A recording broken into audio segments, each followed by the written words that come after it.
नमस्कार दोस्तों, let's learn channel में आपका स्वागत है। मैं बी एस भागवत। दोस्तों आज हम डिस्कस करने वाले हैं मानव नेत्र, जो फिजिक्स का जो किसी किसी बुक में दूसरा चैप्टर में दिया हुआ है और किसी बुक में जो है ये तीसरा चैप्टर के रूप में दिया हुआ है। तो चलिए डिस्कस करते हैं मानव नेत्र तथा रंग बिरंगा संसार। तो पहला ऑब्जेक्टिव जो क्वेश्चन है दोस्तों, मुझे आशा है कि आपको मैं 84 प्रश्न बताऊँगा, उस 84 प्रश्न में से आपका एक भी बोर्ड एग्ज़ाम में उससे बाहर नहीं जाना चाहिए। तो चलिए हम डिस्कस करते हैं। पहला प्रश्न क्या कहता है, मानव नेत्र के किस भाग पर किसी वस्तु का प्रतिबिंब बनाते हैं। तो पहला प्रश्न ऑप्शन में है कॉर्निया, दूसरा है परितारिका, तीसरा है पुतली, चौथा है रेटिना या दृष्टिपटल। तो इसका जो आंसर है ये डी हो जाएगा। दोस्तों आप लोगों से एक रिक्वेस्ट है, आप लोग क्या करें, पेन और एक जो है कॉपी, दोनों नोटबुक निकाल करके जो है उसमें नंबर सीरियली नंबर बिठा दीजिए। उसमें ऐसे करके जो है 1 2 3 4 यानी 84 तक जो है नंबर बिठा दीजिए आप। और उसमें जो है आप भी क्या कीजिए, मेरे साथ ABCD जो है लिखते चलिए। मैं आपसे पहले पूछूंगा, उसके बाद आप जवाब दीजिए, ठीक है। मैं उसके बाद आंसर बताऊंगा और आप उसके बाद टिक लगाइए कि आपका कितना सही हो रहा है, कितना गलत हो रहा है। कमेंट बॉक्स में लिखिए दोस्तों। इससे क्या होगा कि जितना नंबर आपको यहाँ आएगा, मान लीजिए 84 प्रश्न है, तो अगर आपको 80 भी आ रहा है तो एग्जाम हॉल में जो है इधर 1-2 मार्क इधर उधर होगा, ठीक है दोस्तों। तो आशा है कि आप लोग यही कीजिए। तो इसका आंसर जो था वो क्या हो जाएगा, रेटिना या दृष्टिपटल हो जाएगा, ठीक है। मानव नेत्र के किस भाग पर जो किसी वस्तु का प्रतिबिंब बनता है जो है, ये क्या हो जाएगा इसका आंसर, रेटिना या दृष्टिपटल। चलिए अगला प्रश्न हम देख लेते हैं। तो अगला प्रश्न क्या कह रहा है कि तारों के टिमटिमाने की व्याख्या किस सिद्धांत पर आधारित है। तो दोस्तों तारे के टिमटिमाने का जो व्याख्या है, ये पहला ऑप्शन पढ़ते हैं आप भी देखिए, अपवर्तन के सिद्धांत पर या प्रकीर्णन के सिद्धांत पर, वर्ण विक्षेपण के सिद्धांत पर, इनमें से कोई नहीं। तो जो ये तारे का टिमटिमाना है ये अपवर्तन के सिद्धांत पर आधारित है। अगला प्रश्न क्या कह रहा है, अगला प्रश्न कह रहा है कि नेत्र लेंस की फोकस दूरी अधिक हो जाने से कौन सी दृष्टि दोष उत्पन्न होता है। तो देखिए निकट दृष्टि दोष, दूर दृष्टि दोष, जरा दृष्टि दोष, इनमें से कोई नहीं है। तो तीसरा जो ऑप्शन हो जाएगा, इसका आंसर हो जाएगा क्या होगा बताइए दोस्तों आप लोग। तो इसका आंसर हो जाएगा बी, दूरदृष्टि दोष होता है उत्पन्न, ठीक है। चलिए अगला प्रश्न क्या कर रहा है देखते हैं। चौथा प्रश्न कर रहा है कि नेत्र में किसी वस्तु का बनाव प्रतिबिंब होता है, कैसा, काल्पनिक सीधा तथा छोटा, काल्पनिक उल्टा तथा बड़ा, वास्तविक उल्टा तथा छोटा, या एक ऑप्शन और है वास्तविक उल्टा जो है और क्या कहते हैं, बड़ा। तो इसका जो आंसर हो जाएगा 4 का आंसर क्या हो जाएगा दोस्तों बताइए, कमेंट कीजिए आप लोग। तो 4 का जो आंसर हो जाएगा आपका क्या हो जाएगा, तो इसका आंसर सी हो जाएगा, यानी कि वास्तविक उल्टा और छोटा। देखिए दोस्तों जब भी वास्तविक प्रतिबिंब बनता है तो क्या होता है, प्रतिबिंब उल्टा होता है, ठीक है ना। चलिए अगला क्या कर रहा है, अगला प्रश्न है पांचवा प्रश्न क्या कर रहा है कि जो नेत्र निकट स्थित वस्तुओं को स्पष्ट नहीं देख पाता है, उस क्या कहता है, उस नेत्र में होता है क्या होता है, जो नेत्र निकट की वस्तु को नहीं देख सकता है वो उसमें क्या होता है। ऑप्शन ए में दूरदृष्टि दोष, निकट दृष्टि दोष, जरा दृष्टि दोष, वर्णता। क्या हो जाएगा इसका आंसर, तो 5 का आंसर हो जाएगा ए। क्या हो जाएगा, 5 का जो है ए आंसर हो जाएगा, यानी उसमें क्या होता है, दूरदृष्टि दोष होता है, ठीक है। जो वस्तु निकट की वस्तु नहीं देख सकता स्पष्ट, उसे में क्या होता है, दूरदृष्टि दोष होता है। अगर दोस्तों आपको ये समझ में कन्फ्यूजन हो जाता है कि निकट दृष्टि दोष क्या होता है, दूरदृष्टि दोष क्या होता है, तो चलिए हम डिस्कस कर देते हैं। देखिए जब भी दूरदृष्टि दोष कहे, ठीक है ना, तो इसमें क्या होता है कि दूर की जो वस्तु है वो दिखाई देता है, ठीक है ना। और निकट दृष्टि दोष जब कहे तो इसमें क्या होता है, निकट की वस्तु जो है वो दिखाई देता है, ठीक है ना। तो अब कन्फ्यूजन यहाँ पे क्या है, बच्चे कन्फ्यूज कहाँ करते हैं, क्वेश्चन पूछ देते हैं कि निकट स्थित वस्तु को स्पष्ट नहीं देख सकती है। तो इसमें यानी कि कहने का मतलब होता है कि दूर दृष्टि दोष में क्या होता है, इसमें दूर की वस्तु दिखाई देता है लेकिन नज़दीक की जो वस्तु है वो नज़दीक, ठीक है, नज़दीक की जो वस्तु है वो दिखाई नहीं देती है, ठीक है। इसीलिए बच्चे इसमें कन्फ्यूजन हो जाते हैं कि दूर में क्या करेंगे नहीं करेंगे, ठीक है ना। तो याद रखिएगा दोस्तों ट्रिक कि इसमें दूर की वस्तु जो है वो दिखाई देता है दूर दृष्टि दोष में, ठीक है, नज़दीक की वस्तु दिखाई नहीं देता है। और निकट दृष्टि दोष में क्या होता है, निकट की वस्तु दिखाई देता है लेकिन इसमें क्या होता है, दूर की वस्तु जो है स्पष्ट दिखाई नहीं देगा, ठीक है। तो ये होता है दृष्टि दोष, ठीक है। अब अगला प्रश्न क्या कर रहा है, तो चलिए अगला प्रश्न में चलते हैं हम लोग। इसका आंसर जो हो जाएगा क्या हो जाएगा, इसका 5 का आंसर बताइए, कमेंट कीजिए आप लोग, बता दिए। 5 का आंसर जो हो जाएगा ए हो जाएगा, दूरदृष्टि दोष। चलिए छठा प्रश्न क्या कर रहा है, 6 नंबर में प्रश्न कर रहा है कि श्वेत प्रकाश की किरण जब किसी प्रिज्म से होकर गुजरती है तो जो रंग वर्ण सबसे अधिक विचलित होता है वो कौन सा है, नीला, लाल, बैंगनी या नीला लाल दोनों। देखिए जब श्वेत प्रकाश यानी कि जब प्रिज्म से होकर के क्या कहते हैं श्वेत प्रकाश गुजरती है तो ये 7 रंगों में विभक्त हो जाती है। कितने रंगों में दोस्तों, 7 रंगों में, ठीक है। 1 2 3 4 5 6 7, जिसमें सबसे ज़्यादा जो है विचलित होती है कौन सा वो रंग होता है, बैंगनी, ठीक है ना। और सबसे कम जो विचलित होता है वो क्या होता है, वो लाल, ठीक है। तो याद रखिएगा आपसे पूछा जाएगा कि सबसे ज़्यादा विचलित कौन होती है, तो वो होती है बैंगनी। आंसर नंबर सी हो जाएगा दोस्तों, ठीक है। और सबसे कम कौन होता है, तो लाल। और आपसे पूछा जाएगा कि सबसे ज़्यादा तरंगदैर्घ्य किसका होता है, तो तरंगदैर्घ्य जो सबसे ज़्यादा होता है किसका होता है, वो लाल का होता है। सबसे कम तरंगदैर्घ्य किसका होता है, बैगनी का। दोस्तों यहाँ से क्वेश्चन एक पक्का फिक्स है पूछेगा, ठीक है। तो इसीलिए हमने दो तीन टाइप से बता दिया आपको, जैसे पूछे आप आंसर मार्क करिएगा, ठीक है। चलिए छठा के बाद सातवां प्रश्न में क्या कह रहा है कि अपने अपने लेंस की फोकस दूरी, ठीक है ना, क्या कहते हैं, को बदल करके दूर या निकट की वस्तु को साफ साफ देख सकने के लिए आंख का गुण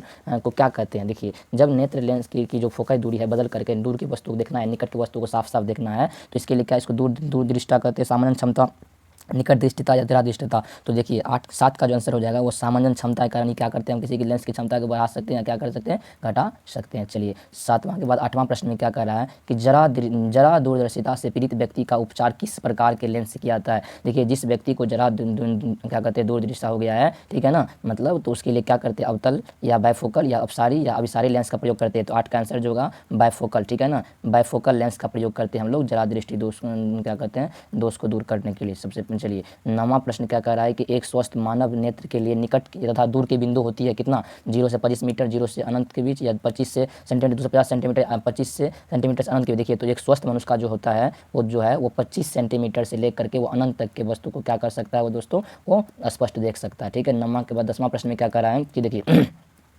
विभिन्न दूरियों पर वस्तुओं के प्रतिबिंब को फोकस करने के लिए आंख के लेंस की फोकस दूरी परिवर्तित होती है। देखिए विभिन्न दूरियों पर जो है वस्तुओं के प्रतिबिंब को फोकस करने के लिए आंख के लेंस की फोकस दूरी परिवर्तित होती है पुतली द्वारा, रेटिना द्वारा, सिलियरी पेशियों द्वारा, आइरिस के द्वारा। तो विभिन्न दूरियों पर वस्तुओं को जो प्रतिबिंब करने के लिए जो है, ये इसका आंसर क्या हो जाएगा, सी, सिलियरी पेशी के द्वारा जो है वो क्या करते हैं, विभिन्न दूरियों की जो है आंख लेंस की फोकस दूरी परिवर्तित होते रहता है। क्या होगा इसका आंसर, सी हो जाएगा, सिलियरी पेशियाँ, ठीक है। चलिए अगला प्रश्न क्या कर रहा है, 10 के बाद 11वां प्रश्न में क्या कर रहा है। देखिए प्रश्न कह रहा है कि जो नेत्र, ठीक है, जो नेत्र दूर स्थित वस्तुओं को स्पष्ट नहीं देख पाता है उस नेत्र में होता है, क्या होता है। देखिए इसमें क्या हो रहा है, इसमें दूर स्थित वस्तु को स्पष्ट नहीं देख पाता है। उसमें देखिए तो हमने बताया था कि जब, चलिए पहले प्रश्न ऑप्शन ले लेते हैं, दूर दृष्टि दोष, निकट दृष्टि दोष, जरा दृष्टि तो वर्णता, क्या होगा। तो इसमें क्या नहीं दिखाई दे रहा दोस्तों, इसमें दूर स्थित वस्तु को स्पष्ट नहीं देख रहा है, ठीक है। 11वां प्रश्न में है तो जब दूर की वस्तु स्पष्ट दिखाई नहीं देता है और कहाँ की वस्तु दिखाई दे रहा है, तो इसको दोस्तों निकट की वस्तु दिखाई दे रहा है, यानी कि इसको क्या हो गया है, निकट दृष्टि दोष है, ठीक है ना। इसको देखिए कह रहा है कि 11वां में कह रहा है कि जो नेत्र दूर स्थित वस्तु को स्पष्ट नहीं देख पाता है उस नेत्र में क्या होता है, यानी कि इसको निकट की वस्तु दिखाई दे रहा है तो इसको निकट दृष्टि दोष है, ठीक है ना। चलिए अगर दूर की वस्तु दिखाई देता है तो इसको क्या होता है, दूर दृष्टि दोष होता है, ठीक है। कन्फ्यूजन मत होइए दोस्तों, इसमें हो कह क्या रहा है, प्रश्न में कह रहा है कि इसको दूर की वस्तु जो है ना वो स्पष्ट नहीं दिखाई दे रहा है। तो हमने क्या बताया था आपको कि जिस व्यक्ति को कि दूर की वस्तु जो है नहीं दिखे, ठीक है ना, नहीं दिखे, ठीक है ना, जिस व्यक्ति को यानी उस दोष में जो है दूर की वस्तु नहीं दिखता है, कौन सा दोष है वो, जिसमें दूर की वस्तु नहीं दिखे उसे क्या कहते हैं हम लोग, निकट दृष्टि दोष कहते हैं। अगर दूर की वस्तु नहीं दिख रहा है तो इसको दिख कौन रहा है, तो इसको नज़दीक की वस्तु दिख रहा है, ठीक है ना, नज़दीक की वस्तु दिख रहा है। तो हम जानते हैं ना कि जब नज़दीक की वस्तु दिखता है तो उसे निकट दृष्टि दोष कहते हैं,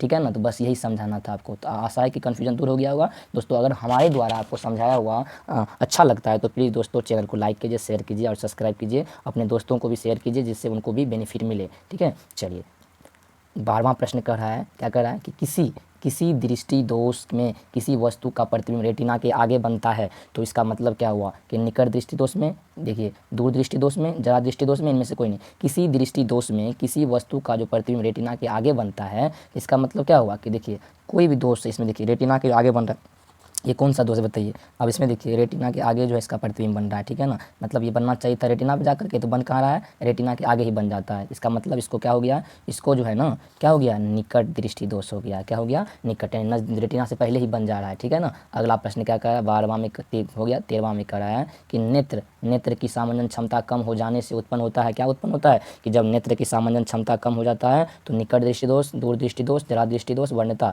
तो इसका आंसर क्या हो जाएगा 13वां का, तो इसके लिए जरा दृष्टि दोष, जब नेत्र की सामान्य क्षमता घट जाएगा तो जरा दृष्टि दोष हो जाता है, ठीक है दोस्तों। 13 के बाद 14वां प्रश्न क्या कह रहा है, देखिए क्या कह रहा है कि चंद्रमा पर खड़े अंतरिक्ष यात्री को आकाश कैसा प्रतीत होता है, नीला, उजला, लाल या काला। तो चंद्रमा पर जो खड़ा होता है व्यक्ति उसको जो है ना क्या कहते हैं, आकाश काला प्रतीत होता है। 14 का क्या हो जाएगा दोस्तों, डी हो जाएगा। चलिए 15वां सवाल में क्या कह रहा है, 15वां सवाल में कह रहा है कि श्वेत रंग जो है, श्वेत रंग कितने रंगों के मेल से बनते हैं, 3, 4, 5 या 7, ठीक है ना। तो दोस्तों श्वेत रंग जो होते हैं वे 7 रंगों के मेल से बनते हैं, ठीक है ना। चलिए सूर्य से कितना रंग का प्रकाश आता है, तो सूर्य से जो है 7 रंगों का प्रकाश आता है, जिसमें हम लोग बाकी को नहीं देख पाते हैं, ठीक है ना, कुछ कुछ को देखते हैं, कुछ कुछ को नहीं देख पाते हैं, ठीक है। चलिए दृश्य प्रकाश में किस वर्ण का तरंग दैर्ध्य अधिकतम होता है, बैगनी, लाल, नीला या पीला। तो दृश्य प्रकाश में जो है ये लाल रंग का जो है तरंग दैर्ध्य का अधिक होता है, ठीक है ना। जो हम लोग देखते हैं प्रकाश को, उसमें सबसे ज़्यादा लाल रंग का तरंग दैर्ध्य होता है। सबसे कम किसका होता है दोस्तों, तो बैगनी का होता है। चलिए जो जिसका तरंग दैर्ध्य अधिक होता है वो विचलित ज़्यादा होता है कम होता है, तो वो कम विचलित होता है, और जिसका तरंग दैर्ध्य कम होता है विचलित ज़्यादा होता है। इसका मतलब है कि लाल रंग का तरंग दैर्ध्य अधिक होता है तो लाल रंग क्या होगा, बहुत कम विचलित होगा, और क्या कहते हैं बैगनी रंग का तरंग दैर्ध्य अधिक है तो ये क्या होगा, सॉरी बैगनी रंग का तरंग दैर्ध्य जो है कम है तो क्या होगा, ये ज़्यादा विचलित होगा। समझ में आ गया। चलिए अगला प्रश्न कर रहा है कि इंद्रधनुष का बनना किस परिघटना पर आधारित है। तो इंद्रधनुष का जो बनना है ये प्रकाश का परावर्तन पर आधारित है या प्रकाश का अपवर्तन पर आधारित है, प्रकाश का वर्ण विक्षेपण आधारित है, इनमें से कोई नहीं। 17 का जो आंसर हो जाएगा ये प्रकाश का वर्ण विक्षेपण पर आधारित है, ठीक है। ये दोस्तों काफ़ी बार ये क्वेश्चन पूछा गया है, इंद्रधनुष का बनना किस परिघटना पर आधारित है, तो कन्फ्यूजन मत होइएगा इसमें, ठीक है ना, कन्फ्यूज मत होइएगा दोस्तों। इसका आंसर हो जाएगा प्रकाश का वर्ण विक्षेपण हो जाएगा, ठीक है ना। 17 का जो आंसर हो जाएगा सी, ठीक है। चलिए वर्ण विक्षेपण आधारित है। उसके बाद 18 का रहा है कि जो नेत्र निकट स्थित वस्तु को साफ नहीं देख सकता उस नेत्र में होता है। तो हमने क्या बताया था, जो निकट की वस्तु को साफ नहीं देख पा रहा है, ठीक है ना, इसका मतलब देख कौन रहा है, तो देख रहा है वो दूर दृष्टि दोष को देख रहा है, यानी कि दूर की वस्तु को देख रहा है। तो जब निकट की वस्तु ना दिखे, दूर की वस्तु दिखे, तो उसे क्या कहते हैं, दूर दृष्टि दोष कहते हैं, ठीक है ना। तो चलिए 18 का आंसर क्या हो जाएगा, आप लोग हमारे दोस्तों पहला ऑप्शन पढ़ लेते, दूर दृष्टि दोष, दूसरा निकट दृष्टि दोष, तीसरा जरा दृष्टि दोष, चौथा वर्ण तथा, ठीक है ना। तो 18 का आंसर हो जाएगा आपको दूर दृष्टि दोष, अभी हमने बताया दोस्तों, ठीक है। आशा है कि मेरा द्वारा आपको समझाया हुआ अच्छा लगता होगा दोस्तों, तो प्लीज़ लाइक शेयर सब्सक्राइब कर दीजिएगा। और नीचे टेलीग्राम का लिंक दिया हुआ है डिस्क्रिप्शन में, जुड़ जाइए वहाँ से, और वहाँ आपको PDF मिल जाएगा यही वाला, और वहाँ से PDF लेकर के आप अच्छी तरह से सेट मारिए, अपने दोस्तों को भी PDF शेयर कीजिए दोस्तों, ठीक है। चलिए 19वां प्रश्न क्या कर रहा है, किसी कोलाइडी विलयन में निलंबित कणों से प्रकाश की प्रकीर्णन कहा जाता है। किसी कोलाइडी विलयन में निलंबित कणों से प्रकाश की परिकीर्णन को कहा जाता है, वायुमंडलीय प्रभाव, किंडल प्रभाव, टिंडल प्रभाव या क्विंटल प्रभाव, ठीक है ना। देखिए इसका 19 का आंसर हो जाएगा सी, टिंडल प्रभाव, ठीक है ना। कोलाइडी विलयन निलंबित कणों के प्रकाश को कहते हैं परिकीर्णन, क्या कहते हैं, टिंडल प्रभाव कहते हैं, ठीक है। चलिए 19 के बाद 20वां प्रश्न में क्या कह रहा है कि 20वां प्रश्न कह रहा है कि समान मानव नेत्र को दूर बिंदु, देखिए 25 सेंटीमीटर पर दिखता है या 25 मिलीमीटर पे, 25 मीटर पे, अनंत पे होता है, ठीक है ना। समान मानव के लिए नेत्र की दूर बिंदु है, समान मानव जो है वो किसी भी चीज़ को जो है ना अनंत पर होता है तब भी देख लेता है, ठीक है ना। और सबसे न्यूनतम कितना होता है, 25 सेंटीमीटर की वस्तु को भी देख सकता है, ठीक है। अगला प्रश्न कर रहा है, क्या कर रहा है, निकट दृष्टि दोष वाले व्यक्ति के चश्मे में क्या होता है, तो उत्तल लेंस, अवतल लेंस या बेलनाकार लेंस, इनमें से कोई नहीं। देखिए दोस्तों, जब जिस व्यक्ति को निकट दृष्टि दोष हो गया उसके लिए क्या लगाते हैं हम लोग, अवतल लेंस लगाते हैं, और जिस व्यक्ति को, ठीक है ना, आंसर हो गया यहाँ पे, ठीक है, और जिस व्यक्ति को जो है दूर दृष्टि दोष हो गया उसके लिए क्या लगाते हैं, उत्तल लेंस लगाते हैं, ठीक है। तो अभी इसका आंसर जो होगा फिलहाल बी हो जाएगा, ठीक है। यहाँ पे कह रहा है निकट दृष्टि दोष को दोष वाले व्यक्ति के चश्मे में लगाते हैं, उत्तल लेंस लगाते हैं, ठीक है। चलिए इसके बाद 22वां प्रश्न कह रहा है कि मानव नेत्र में उपस्थित लेंस कौन सा है। मानव के जो नेत्र में जो लेंस है वो पहला ऑप्शन में उत्तल, कोई लेंस नहीं होता उत्तल या इनमें से कोई नहीं। तो दोस्तों तो इसका जो आंसर हो जाएगा, मानव के जो नेत्र में लगा होता है उत्तल लेंस लगा होता है, ठीक है ना। वो उत्तल रहता है लेकिन उत्तल बोलेंगे यहाँ, ठीक है, ऑप्शन में, ठीक है, क्या रहेगा, उत्तल लेंस लगा होता है। चलिए 22 के बाद 23वां प्रश्न में क्या कह रहा है, निम्न में से किस दृष्टि दोष में, ठीक है ना, नेत्र क्रिस्टलीय लेंस धुंधला अपारदर्शी हो जाता है। देखिए कि क्या कहते हैं, किस दृष्टि दोष में जो है क्या कहते हैं, नेत्र लेंस जो है धुंधला हो जाता है, ठीक है ना, अपारदर्शी यानी कि दिखाई नहीं देता है आर पार, ठीक है। तो इसका जो आंसर ऑप्शन पहले निकट दृष्टि दोष, मोतियाबिंद, दीर्घ दृष्टि दोष, ज्यादा दृष्टि दोष, तो इसका आंसर जो हो जाएगा तो ये हो जाएगा मोतियाबिंद। मोतियाबिंद में क्या होता है, ये धुंधला धुंधला सबको दिखाई पड़ेगा, ठीक है ना। चलिए जाला टाइप में दिखाई पड़ेगा, ठीक है। तो इसके बाद 24 में कह रहा है कि स्पेक्ट्रम प्राप्त करने के लिए किसका उपयोग किया जाता है, कांच की सिल्ली का या क्या कहता है अवतल दर्पण का, ठीक है दोस्तों, अवतल होगा, मिस्टेक हो गया, अवतल दर्पण का, उत्तल लेंस का या प्रिज्म का। तो देखिए स्पेक्ट्रम प्राप्त करने के लिए जो है ना, तो ये इसका आंसर हो जाएगा 24 का क्या हो जाएगा दोस्तों, डी, प्रिज्म का प्रयोग होता है, ठीक है ना। चलिए 25वां प्रश्न में क्या कह रहा है, 25वां प्रश्न में कह रहा है कि स्पेक्ट्रम में किस रंग की किरण का विचलन झुकाव कम होता है। तो स्पेक्ट्रम में जो है ना, ये लाल का, हरा का, पीला का, बैगनी का, स्पेक्ट्रम में जो है सबसे ज़्यादा झुकाव किसका होता है, हमने बताया था आपको। देखिए ये प्रिज्म है आपका, और प्रिज्म में सबसे पहले इधर से श्वेत प्रकाश आ रही है, और 7 रंगों में 1 2 3 4 5 6 7 सबसे ज़्यादा झुकाव किसका है दोस्तों, बैगनी का झुकाव है। सबसे कम झुकाव किसका होता है, तो लाल का होता है, ठीक है ना। यहाँ पे क्या कर रहा है प्रश्न में, स्पेक्ट्रम में किस रंग का किरण का विचलन झुकाव कम होता है, तो झुकाव किसका कम हो रहा है, तो लाल का है। तो इसका आंसर हो जाएगा 25 का क्या हो जाएगा दोस्तों, ए। ये क्वेश्चन बहुत बार पूछा गया तो पूछ देगा आपको आपको स्पेक्ट्रम में किस रंग का किरण का झुकाव ज़्यादा होता है तो क्या बोलिएगा, तब बैगनी बोलिएगा। अभी पूछ रहा है कि झुकाव किसका कम होता है, कम पूछ रहा है तो क्या हो जाएगा, लाल हो जाएगा। आशा है दोस्तों समझ गए होंगे आप लोग। चलिए 26 वाला प्रश्न क्या कर रहा है, 26 नंबर का प्रश्न कर रहा है कि दीर्घ दृष्टि दोष के निवारण के लिए उपयोग किया जाता है क्या चीज़, गोलीय बेलनाकार लेंस का या उत्तल लेंस का, समतलोत्तल लेंस का, उत्तल लेंस का। तो 26 का जो आंसर हो जाएगा ये क्या हो जाएगा, ये उत्तल लेंस का। दीर्घ दृष्टि दोष जिसको हो गया यानी कि दूर की वस्तु उसको जिसको दीर्घ दृष्टि दोष हो गया उसको उपयोग के लिए क्या किया जाता है, उसके लिए उत्तल लेंस लगाते हैं। ठीक है, चलिए 27वां प्रश्न कर रहा है कि प्रिज्म से प्रकाश की कौन सी परिघटना घटती है। ठीक है ना, तो परावर्तन या अपवर्तन वर्ण विक्षेपण में से कोई नहीं। तो प्रिज्म से जो है ना ये प्रकाश की जो है ये वर्ण विक्षेपन होता है। ठीक है ना, क्या होता है, कौन सी परिघटना घटती है, तो वर्ण विक्षेपण।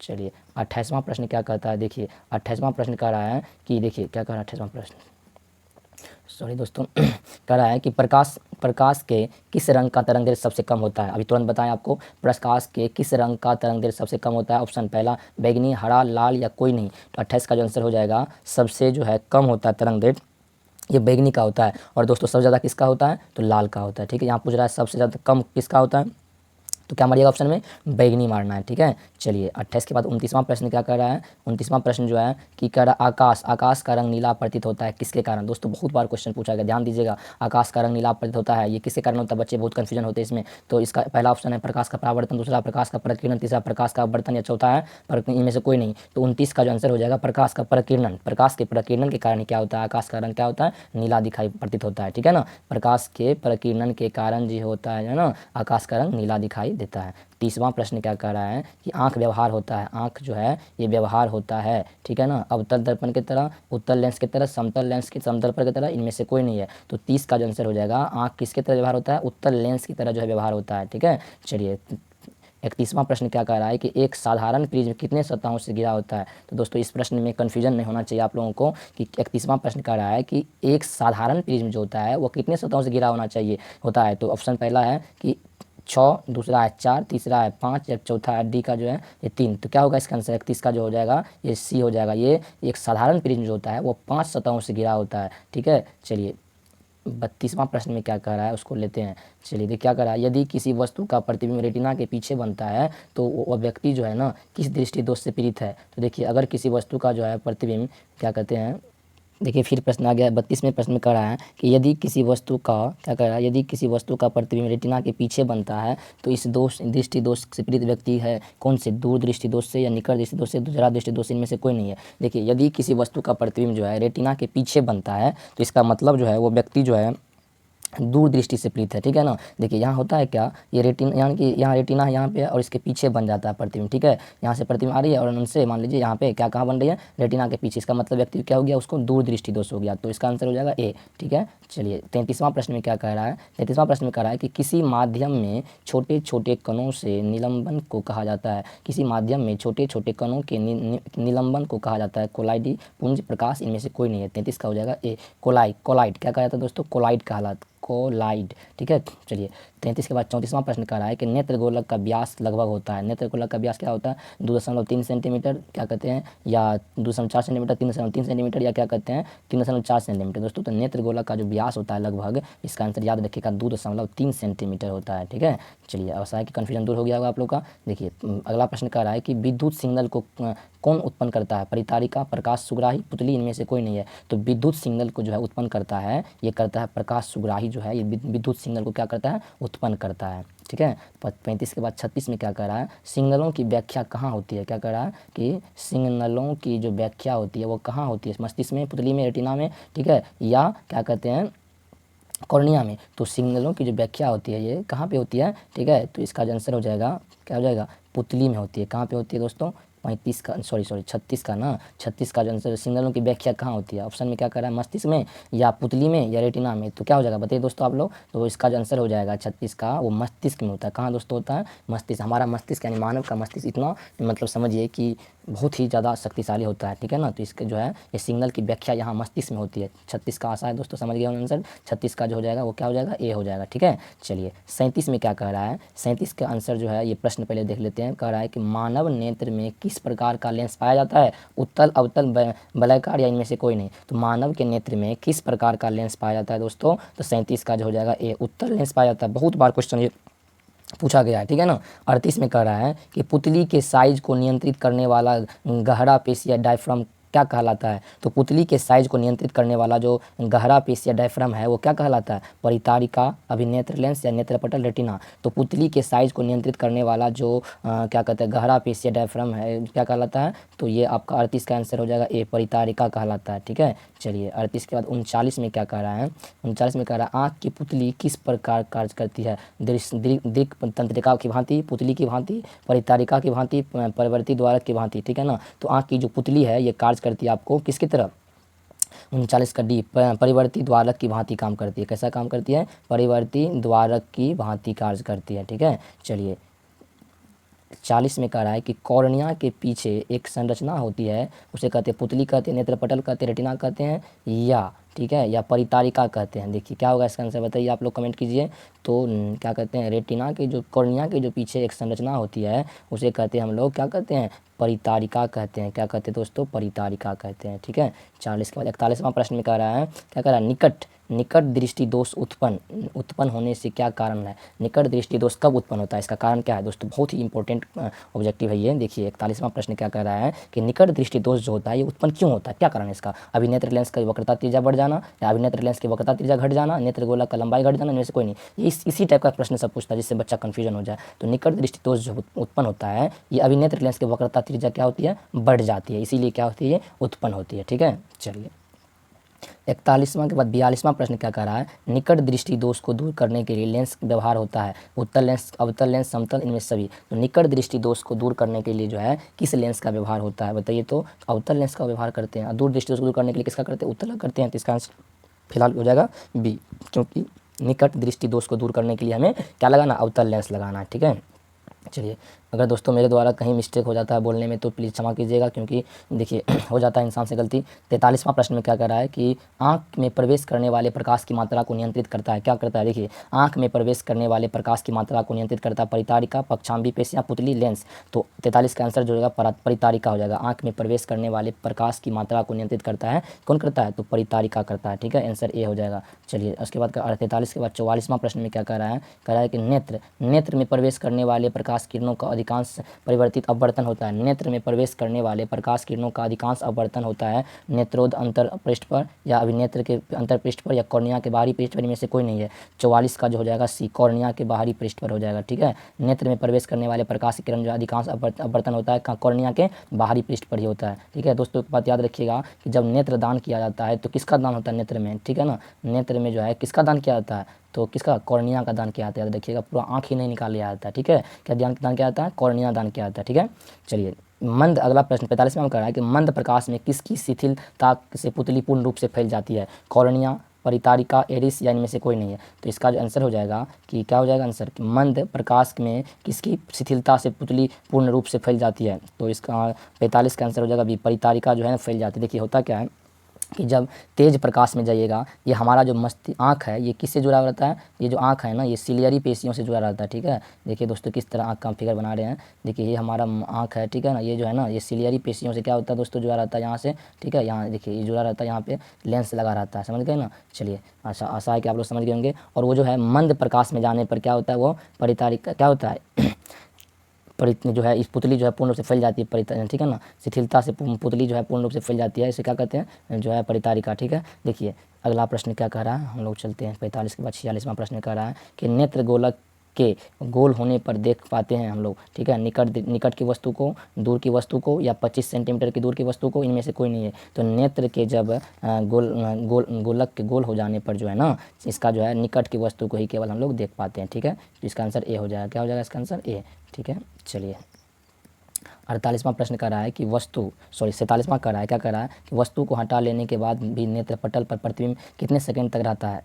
तो देखिए 1/10 सेकंड तक, या 1/20 सेकंड, 1/16 सेकंड, 1/5 सेकंड। तो वस्तु को हटा लेने के बाद भी जो है ना उसका जो है नेत्रपटल पर प्रतिबिंब जो है वो 1/10 सेकंड तक बना रहता है। कितना तक, 10 सेकंड तक जो है वो रहवे करता है, ठीक है, याद रखिएगा। 47 के बाद 48वें प्रश्न में क्या कहा, देखिए दोस्तों इस वीडियो में हम 50 क्वेश्चन डिस्कस करेंगे। इसके बाद इसका सेकेंड वीडियो आपको हम प्रोवाइड करवा देंगे, उसमें जो है डिस्क्रिप्शन में लिंक दे देंगे या क्या कहते हैं आई बटन पे लिंक दे देंगे, वहाँ से आप लोग इसका जो है सेकेंड वीडियो पार्ट देख लीजिएगा। ठीक है, काफ़ी वीडियो लंबा हो जाएगा, इसीलिए इसका सेकेंड पार्ट बनाना पड़ रहा है। 84 प्रश्न है जो है ना, इसीलिए। ठीक है, 48वां प्रश्न कर रहा है दृष्टि निर्बंध सिद्धांत का उपयोग कहाँ किया जाता है? चलचित्र प्रेक्षेपण में या फोटोग्राफी कैमरा में या सूक्ष्मदर्शी में, इनमें से कोई नहीं है। ठीक है, तो इसका जो 48 का आंसर हो जाएगा चलचित्र क्या कहता है प्रेक्षेपण में। ठीक है ना, दृष्टि निर्बंध सिद्धांत का उपयोग जो है ये चलचित्र प्रेक्षण में किया जाता है। ठीक है, चलिए 48 का 49 में कह रहा है कि कॉर्निया के पीछे क्या है जो काले रंग की पेशियों का समूह है? परितारिका, नेत्रपटल, दृष्टिपटल, इनमें से कोई नहीं। कॉर्निया के पीछे क्या है जो काले रंग के पेशियों का समूह है? ठीक है ना, तो 49 का जो आंसर हो जाएगा आपका ये परितारिका है। क्या हो जाएगा? परितारिका, ए आंसर। ठीक है, चलिए 49 के बाद 50वां प्रश्न क्या कर रहा है कि आयु में वृद्धि होने पर मानव नेत्र में सामान्य क्षमता घट जाता है या दोष कहलाता है? क्या कहलाता है? जब वृद्धा अवस्था आता है तो मानव के नेत्र में जो सामान्य क्षमता वो क्या होता है? घट जाता है। या दोष क्या कहलाता है? अबिंदुकता, दीर्घ दृष्टि दोष, लघु दृष्टि दोष, जरा दृष्टि दोष क्या कहलाता है? तो 50 का जो आंसर हो जाएगा जरा दृष्टि दोष। क्या कहलाता है? जरा। जब आयु वृद्धा अवस्था हो जाता है तो मानव का नेत्र सामान्य से घट जाता है, ये दोष कहलाता है जरा दृष्टि दोष कहलाता है। ठीक है, तो दोस्तों हमने इस वीडियो में 50 क्वेश्चन डिस्कस किया है। इसके बाद जो है 51वां प्रश्न से आएगा। तो आशा है दोस्तों इस वीडियो को देखने के बाद वो वीडियो भी आप देख लीजिएगा, नीचे डिस्क्रिप्शन में लिंक है और फर्स्ट कमेंट में पिन कर देंगे, आप वहाँ से भी जा करके जो है इस सेकेंड पार्ट को देख सकते हैं। धन्यवाद दोस्तों। प्लीज़ दोस्तों अगर हमारे द्वारा समझाया हुआ आपको अच्छा लगा हो या कुछ इसमें त्रुटि हो गया हो तो प्लीज़ दोस्तों हमें कमेंट बॉक्स में लिखें और हम आगे उस त्रुटि को सुधारने का प्रयास करेंगे। धन्यवाद दोस्तों।